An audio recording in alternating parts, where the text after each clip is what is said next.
All right, welcome back, Generals and Admirals. This is General Johnny, and I'm going to give you a quick, down and dirty brief on the anniversary patch released by Broken Arrow on July 2nd, Thursday, I believe around 1 p.m., at least here in the East Coast of the U.S., but there is a lot of changes from the live that were taken basically from the PTE and then put into this, but I'm going to give you up front everything you need to know just to get into the game and you should be aware of. I will do as short of a video as a summary today, and then tomorrow I'll provide a comprehensive video along with some game footage and so on and so forth.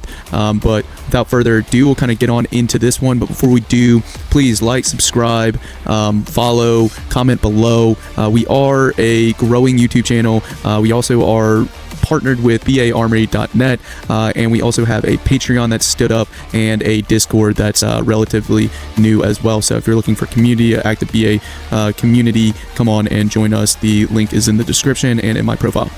All right, without further ado, let's go ahead, get into this video. Number one thing I just want to talk, I will do kind of just the general reception, kind of the history of what we had with this patch. All right, and then I'll give you basically all the major changes up front, and then we'll delve into what the actual post says here. All right, so first off, talking about kind of history and reception. So, you know, and it says it up here in the first paragraph, really, is the first 3 months is they had the PTE out as a beta branch. The big thing was that it kind of split the community in half. Half were playing PTE, half were playing live, and it addresses all that. And it says one of their big goals was to reunify the community back into a single version. So obviously they kind of heard that negative feedback and addressed it with this. And they even said the patch is not for removal of one version or other, but a combination or fusion of both as far as improvement. One kind of funny thing they mentioned here is they only really intended a 2 to 4 week test window. I think 2 weeks would have been perfect for their PTE. But now going kind of into the reception of this, generally during this first 24 hours been pretty negative, not gonna lie. So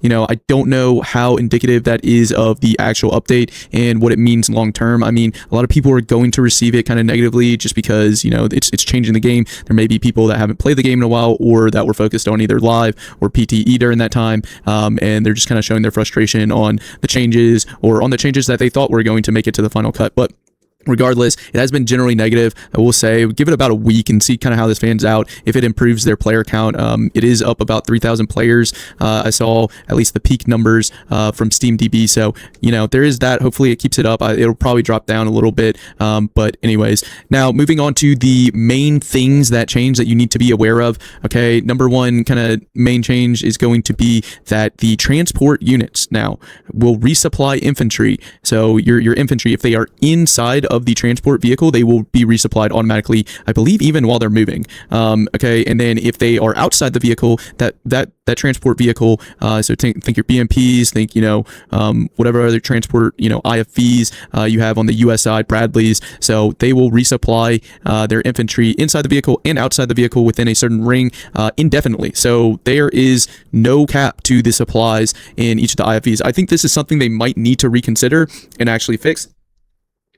I don't know if they will, honestly, but that is the biggest change in my mind. Obviously, during the PTE, for people that didn't play the PTE, so basically they did have the resupply from the IFVs, which I think everybody genuinely loved, but they had a cap. So, and then you had to resupply the vehicle in order for it to bring supplies forward. So it was kind of like a mini supply vehicle with its own limits. So, honestly, you know, a lot of people have been complaining about it. I think there are some rooms for abuse.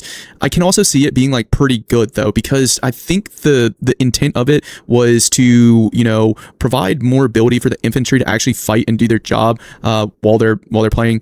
You know, is really annoying to kind of bring back the infantry and resupply, and they made a lot of changes just to the resupply structure, and that's probably the biggest one. But without getting too much in depth, again, I'll go over more in depth tomorrow. I believe there are some limitations to the resupply, like you can't resupply units while they're in combat, while they're panicked, while they're shooting at the enemy. So at least I believe that's what I read. So just keep that in mind. There is a huge supply chain change. Okay.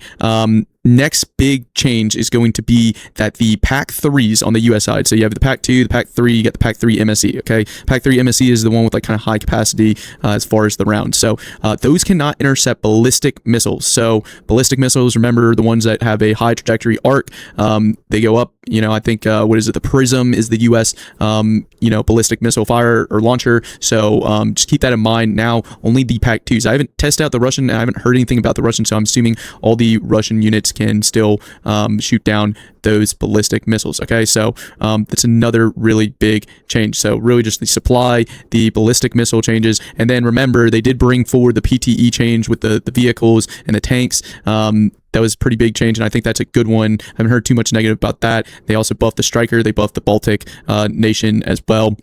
They kind of debuffed artillery in general, and we'll go through that a little bit as well. They did buff, the air-to-ground missiles, so you're like your Mavericks and stuff like that, and a few other things. Oh, and the biggest thing, so I don't hear many people mentioning this, but the economy. So the economy they buffed because of basically the income rate. So when you're playing the game, it should feel more fluid. It shouldn't feel like, hey, I spawned a M1A2 V2 Abrams, and now I don't have any income, or I can't spawn new units because, this is sucking up all my income. That is something huge from the PTE. I haven't heard a lot of people mention, but the changes to economy are very significant, and it's going to change the flow of the game, and it already has. And they also changed a lot with the AA and how bombers and fighters interact. The main, basically, goal of this update was to change it to more of a ground combat, but also enabling your fighters to fight, so your ASFs to fight, and your bombers to still bomb, but they want to enable the ground game as much as possible. That's why they kind of cut back with artillery. So that's really just kind of encapsulated everything that you really, really need to know. The only other thing, SHORAD. So SHORAD, okay, I guess two other things that you should really know is the SHORAD cannot fire down ballistic missiles either, so it has to be a SAM site, and we'll go over that in the notes later. Okay, and then the last one I kind of forgot, so we'll kind of hit it as we go. So let's go ahead and look at this real quick. We kind of went through the forward user interface. So there are some cool additions to the user interface. So you have the timer animation, so it just kind of gives you a status of your units coming in and out of the transports. I haven't really taken note of this yet, but that's cool. Battle group time, so return to battlefield timer, they have that. That's a big addition as well. Let's go down a little bit further. So technical improvements, okay, so the big ones are going to be, like we said, improve the supply and repair systems. There's a lot of technical things that they did, but they did improve it, so it's basically going to be a faster paced resupply in general. Oh, and one more thing about the unit transports and how they resupply. One thing is kind of a debuff to it, because it can be kind of OP with the unlimited supply. It does resupply less fast than a normal supply point. So there is that for people that were asking. Okay, so fixed soldiers occasionally remain alive. Oh, these are just kind of other fixes that they did on the technical side. Fixed helicopters repeatedly resetting their targets they could not aim at. So that's a really interesting one. I wonder, I haven't taken too much notes of it. I'll cover it tomorrow, what they mean by that exactly, but that sounds like a pretty good fix. Fixed helicopters moving closer to targets despite our being within weapons range. Yeah, that was super annoying. So they did make a lot of these technical changes. I will say, if they do what they say they're doing in the technical changes, it'll make the game feel less clunky, because those are really clunky things about the helicopters that I think I've noticed a lot before. Okay. I also changed the maps. So the biggest one is Oil Rush. I don't know if everybody knew this with the Oil Rush, kind of how they moved from this area all the way over here, which I don't even think existed. So here are your spawns and everything. And to be honest, I kind of hate this new map. I hated the old Oil Rush, but the new one is, in my opinion, I don't really like it. Maybe I just need to give it some more time, but there is that. What is next? Highway to Death. I don't even know the changes. I'm not even gonna go into it because I don't even think I played Highway to Death in the PTE, or if this is complete different. I just don't even remember. So here we go. Economy and victory point. So here's one of the parts, and I think there might be other economy changes, but the big one is unit upkeep reduced from 6% to 5% multiplayer matches. So this will make the game more dynamic with more units present on the battlefield. It also reduces a bit of efficiency of suicidal spam tactics. Makes the calculation of how much upkeep a unit costs easier. So take the unit price. So let's say we have 100, value or point unit. Okay, divided by 10. So you'd get 10. All right, and then by 2. This is the upkeep value. So if we start at 100, divide by 10, so that gives us, 10? And then we divide by 2, that gives you an upkeep value of 5. So my question is, why didn't they just say divide by 20? Right? I don't know. I mean, I think that makes the same math. I haven't been to college in a while, but I mean, that's kind of what I'm thinking, but correct me in the comments if I'm wrong there. Killing your own units, so they talk about, kind of the friendly fire stuff and adjustments. So if you kill your own units, it'll go, I believe, to the enemy score. Okay, gameplay, finalize changes PT, integrate that. Okay, so they say they reinforce the Russian faction. Don't know how much that's true. I haven't really been able to play enough to give you that. And, you know, the win rates, I'm sure, will change and it'll have to level out. In about a week, we'll probably know like a little bit more information on long-term effects of the win rates. Okay, so reinforce the battalion specialization to make more appealing, like we were talking. All right. Big changes: aircraft, anti-aircraft. All right, so they brought over basically improving the anti-overkill mechanic, reinforced the place of the fighter jet as part of the defense network, and reduced the amount of airstrikes to give more breathing room to the battlefield. All right, so those are the main changes with the aircraft. I know the SAM still basically will prioritize seed missiles now. Okay, all missiles associated with the short vehicles equipped with radar can now intercept seed and cruise missiles. Okay, but keep in mind also SHORAD cannot intercept the ballistic missile. So it says here ballistic missiles are not targeting during the ascended phase anymore, the first third of their trajectory, to avoid losing the interceptors. SHORAD units can't intercept ballistic missiles anymore. Only long anti-plane SAM sites can now intercept ballistic missiles. So there you go there. Okay, the SAM missiles are going more to the AA. So they reduced the aim time 1 to 2 seconds to 0 seconds. Air-to-air missiles aim reduced from 1 to 0. Okay, and then also they reduced pretty much all the ranges of the SAM sites, and here's the exact reduction. So you're looking at like 200, 300, about 2 to 300 on all these. I think 400 with the PAC 2s and S300. So there's that. So kind of justification. So corresponds to the missile flight distance. As a result, ground attack planes heading towards SAMs are intercepted at the same distance. Okay, so close. So basically, the fighter jets can loiter closer to the front line and fire their missiles without flying much in the direction of the enemy air defense. So I think that's really good. So you're letting the ASF be ASF without having to worry too much about the SAMs while still defending against bombers. So basically it's saying it's going to take less time to reload. It's going to have a shorter, range, so it'll be able to counter. Basically the reload time will help improve it fighting against the bombers, but it's just going to start loading later because of the range. So that'll enable the ASF but also counter the bomber. So okay, that makes sense. All right, let's move down. And I know we said this is going to be short, but there's so much information in here, so we're going to try covering as much as we can without making this too long. So planes reaching stress level, okay, less accurate. All right, we'll move kind of off of the planes. This is a part where it talks about air to ground missiles being better. Okay, so another interesting thing I probably should have mentioned off the offset. So they did increase the decoys carried by the planes. Okay, but then this is the big one. Low altitude drones are now considered as helicopter targets by weapons. So, this is interesting because I believe you can also shoot down low altitude drones with like machine guns and stuff like that, which is really interesting and important to note. So basically, your SAM sites cannot target low altitude flying drones. They can still target high altitude target drones, but they're basically targeted as helicopters. High altitude drones, HP reduced from 15. Okay, so just talking about some HP reductions. But so back to the kind of drone thing. So like basically before, I believe the SAM sites would be able to shoot down pretty much like any drone, low flying drone. So I think this is a good change, but we'll see how it kind of pans out. All right, talks more about cruise missiles. I'm not going to cover that too much. Okay, so the C7, okay, so all of the cargo planes, airdroppable planes got a massive reduction in price. I think that is really nice because, those are vulnerable to ASF, to AA, it is fairly easy to shoot down a plane, even with these, all these adjustments and everything. But they want to make it more realistic of like people actually using the airdrop. So, but even with the reduction, like in the PT, I didn't see like a whole bunch of airdrops, but I think this makes it at least possible. Like paying 175 or 185 points just for, a plane that's probably going to get destroyed even after it drops. Like it's just a lot of points. Okay, so all right, what else is it saying here? Reduce the aim time. Fixed F-22 not being able to fire more than one aim 260 at a time. So, like, again, they're just kind of enabling the ASF fighting. Okay.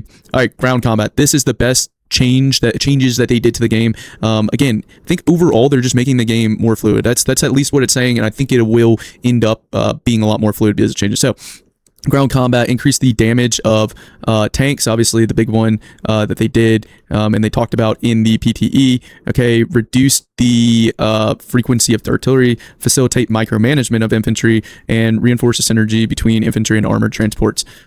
Yes, that is definitely true. Maybe they did it a little bit too much, but it is definitely true. All infantry medium machine guns can be used on the move. I don't know what this means yet. Like, it kind of describes it. I was trying to figure that out. Do a little bit more coverage on the longer version of this video, hopefully tomorrow.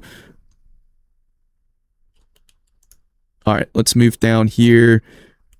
Okay, so 50% of the stress that is taken in transport is transferred to the infantry inside. Sorry, probably blocked that, but that is pretty interesting. When a transport is destroyed, surviving infantry exiting the wreck is fully panicked. Okay, so that's also really important to know.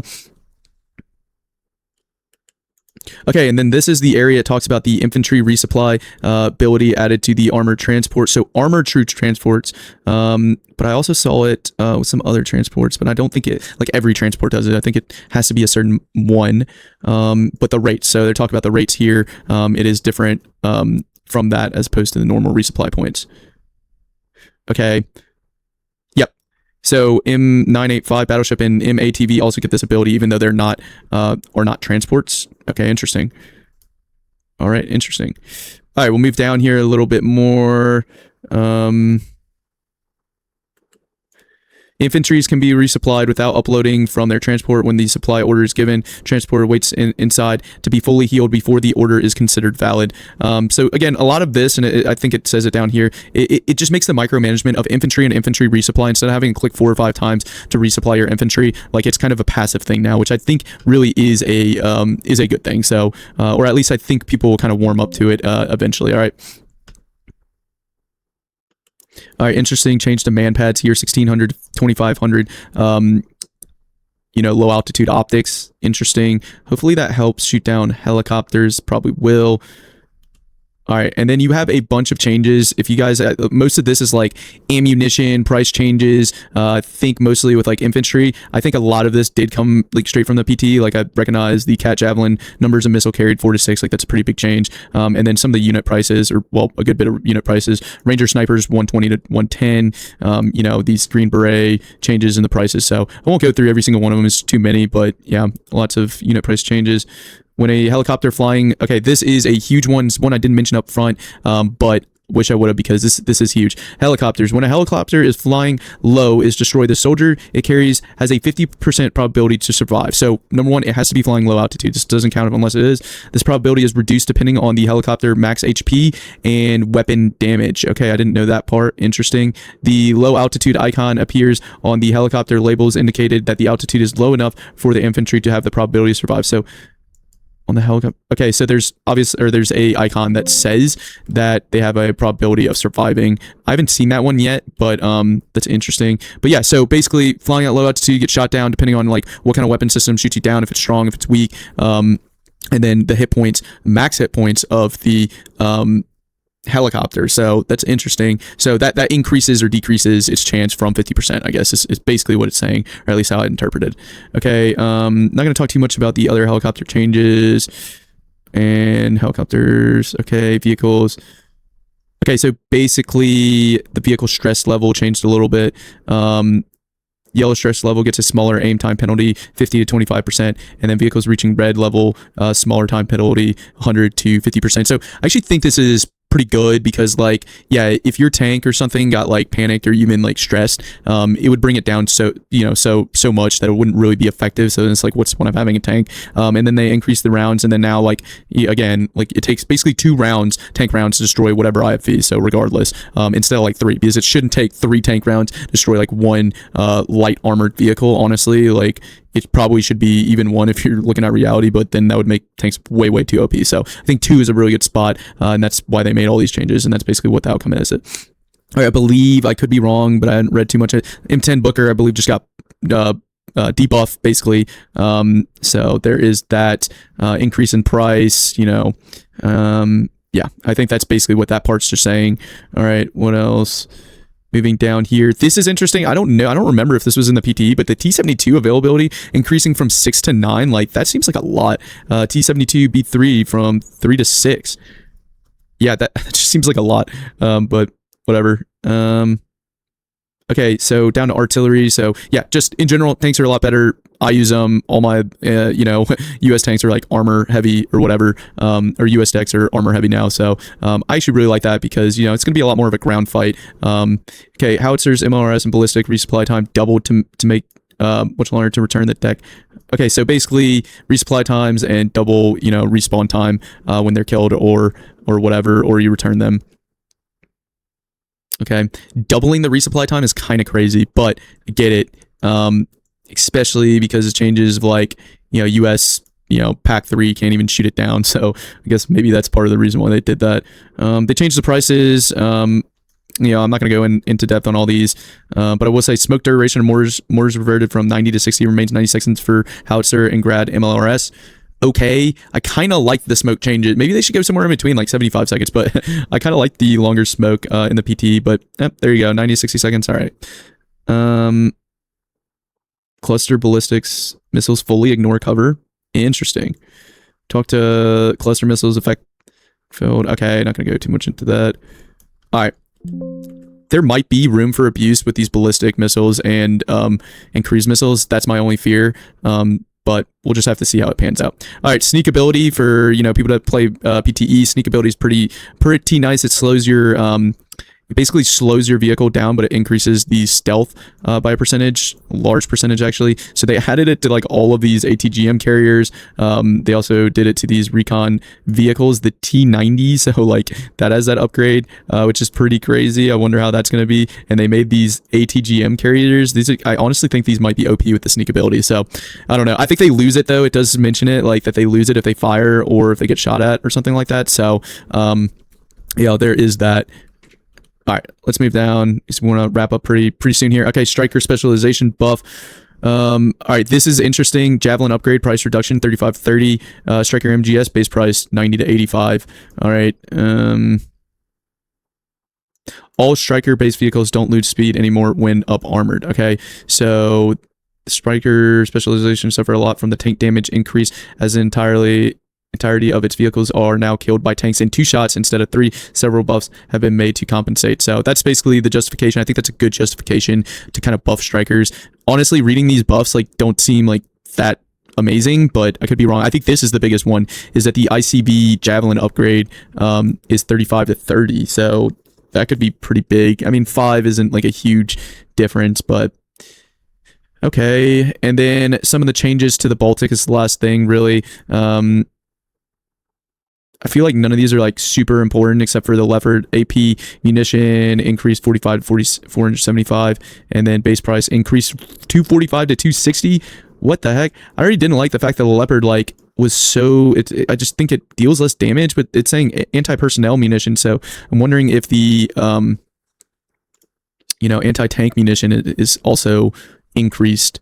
Javelin team price reduction, Spike LR team price reduction. So there's some buffs. All right, I don't know how great they're going to be, but I don't think those are the biggest changes. But that's pretty much everything. All right, again, I didn't cover everything, but those are the biggest changes. Hopefully you guys stayed at the end. If not, we kind of mentioned all the big ones at the offset. So we'll have to just wait and see how this goes. But in general, I think that this is a pretty good update. I'm really optimistic about it personally. But tell me what you think down in the comments below. We'll do a more in-depth, probably be like an hour-long video of all these changes. Probably tomorrow if we got the time. And then you'll see that out this week as well. So again, if you have any questions, if you have any comments, anything that I said might be wrong, post it down below. All right, this is General Johnny Strategy. Again, please find a way to support our channel if you do watch the videos, and you do like the content. May that be follow us on Patreon, follow us on YouTube, comment, at least like the video if you do like it. We are